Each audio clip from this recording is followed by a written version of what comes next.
faisant souvent l'objet de critiques. Diana Blois, découverte dans Famille nombreuse, la vie en XXL, a évoqué son échange récent avec le responsable d'un groupe Facebook au message pas si bienveillant.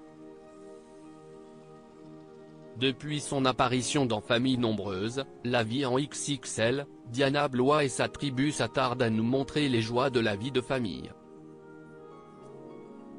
Conseils aux mamans et aux papas qui attendent ou qui ont plusieurs enfants, bons plans, mais aussi moments de rigolade ou touchants. Elle a vu sa popularité grimper pour dépasser les 200 000 abonnés sur les réseaux sociaux, quand son mari, Guéraud, en a quasiment 100 000. Un cocon familial qu'elle souhaite préserver, loin des critiques dont elle fait régulièrement l'objet lorsqu'elle partage sa vie sur Instagram. La famille Blois face aux commentaires toxiques sur Facebook. La maman révèle dans une série de stories le cas d'un groupe Facebook dédié à l'émission, qui se voulait dans un premier temps bienveillant, et qui s'est finalement révélé plus toxique qu'il n'y paraît. Ce sera un des derniers messages que je ferai là-dessus, car j'en ai marre d'en faire. C'était pour vous dire qu'il existe des groupes Facebook, et il y en avait un qui s'était ouvert et qui se disait bienveillant. Mais pour moi, c'était de la fausse bienveillance.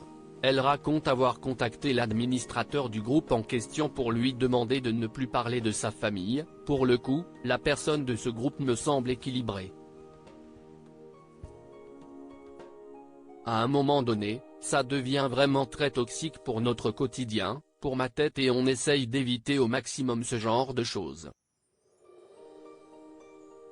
Diana Blois s'en prend à ceux l'accusant d'étaler son argent personnellement. J'ai pas besoin de faire parler de moi ou faire du buzz, on fait un partage authentique de notre vie de famille, explique Diana Blois, visiblement fatiguée des critiques, les énumérant. Sur Insta, on fait du partage au quotidien, ça a évolué, on a pu s'acheter une maison, clairement, je n'aurais pas pu m'en acheter une il y a quelques années, je ne m'en cache pas.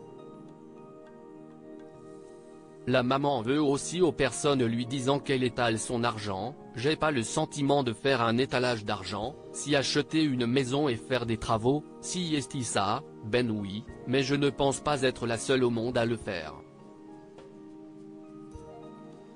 Elle ajoute ne pas obliger les gens à la suivre, et ne pas avoir non plus besoin des conseils lorsqu'elle ne demande pas, encore moins quand ils sont dits méchamment. À bon entendeur.